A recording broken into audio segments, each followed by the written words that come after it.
This UCSD TV program is presented by University of California Television. Like what you learn? Visit our website or follow us on Facebook and Twitter to keep up with the latest programs. Also, make sure to check out and subscribe to our YouTube original channel, UCTV Prime, available only on YouTube.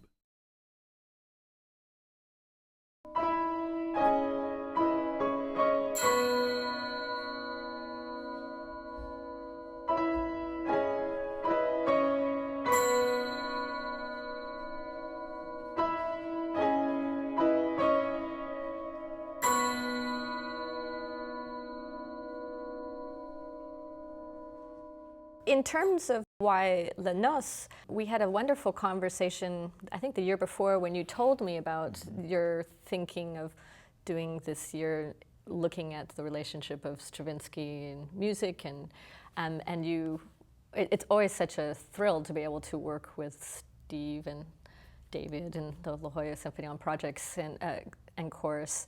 And Steve generously asked me, well, which works do you like? And of course I love them all. And I think at first we were talking about possibly The Rite of Spring. We were. But I myself as a choreographer was daunted by how many people have taken on that particular work. And I love the music of Les Noces, and we don't get to hear it as often. And you had also brought that one up, and I was excited about the idea of really investigating that work. Mm-hmm. And I think I did more research on this piece than maybe any other work that I have done, because there was such a deep history choreographically, what Bronislava Nijinská, of course the original choreographer, had done. And ultimately for myself I felt like I needed to find what my voice wanted to be with it, and I thought about, if Stravinsky was alive, what would be the conversation I would have with him to be able to, because I think this was a really dear work to him. It was really his love song to Russia during, it began it right before the war, and afterwards he wasn't able to return again. I think Nijinská had chosen a darker way of looking at it, and what I read in the notes of Stravinsky and in his libretto and what he thought about it, I really saw the work as going to a joyful ending by the end, and decided for my version to frame it in that way. And also wanted to take advantage of this remarkable community that we have on both sides of the border. And so working with the company Luxembourg Contemporary Danza, who have become a family to me, so that seemed obvious, but also to include students, members of the professional community, people of different ages, to match the really beautiful community that you have within the chorus and musicians on the stage. I mean, I really felt like we all were the village. The musical challenges in Les Noces are reflected in the fact that Stravinsky himself had trouble finishing the piece. He saw so many challenges. He began it actually almost immediately after The Rite of Spring. The ink on The Rite of Spring was dry, and it was almost 10 years, or something like 10 years, before the piece was actually performed. And he had different versions of it, including chorus and orchestra and different exotic keyboard instruments. And the version that we now know, and that's become the standard one, was something that he worked on for quite a long time. The fact that this coincides with the outbreak of the First World War, his exile in Switzerland, as Allison said, his sense of longing and melancholy for his home made all of these things really, really poignant, and they all turn into kind of interesting problems, so that when you have 4 pianos and a large percussion group, and then try to balance those with singers, you have an issue. It's complicated by the fact that the music is rhythmically very incisive and not straightforward in terms of performance, and so you could have a very, very large chorus that would in fact balance the instrumental resources, but then it's not nimble enough. You need to have to find just the right number of singers so that you can get all of the rhythms to speak, and not to mention just to speak in Russian. We did the piece in Russian, which it's not always done in Russian, but that was our decision because it's such the colorful qualities of the language underscored the robustness and the vividness of the instrumentation. So doing all of that to get it just to be balanced but also fleet enough, I think, was really one of the problems.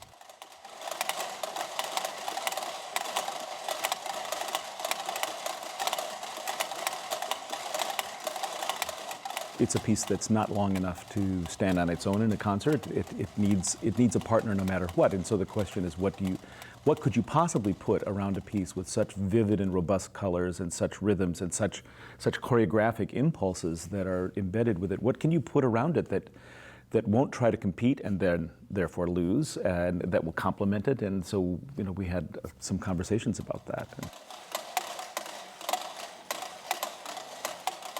Or there wasn't, at least at the beginning, a particular logic to the Ligeti metronome piece, but in the end it turns out to be kind of a perfect partner for it. I became really intrigued with the idea of time is passing, and it's that moment that the bride-to-be is waiting, and I'm almost seeing it when she's looking down at the metronome as her whole life is passing before her eyes, right at that moment that the last tick is going, and then the silence happens, and then it was so beautifully timed with the beginning of Les Noces.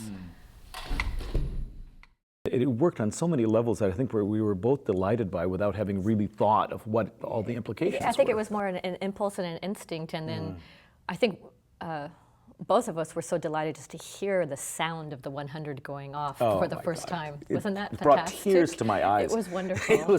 It's a piece I've known about, I've read about, and I've never heard. And the first time those 100 metronomes were released, it was like, oh my God, it was fantastic.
I relish trying all kinds of things in dance.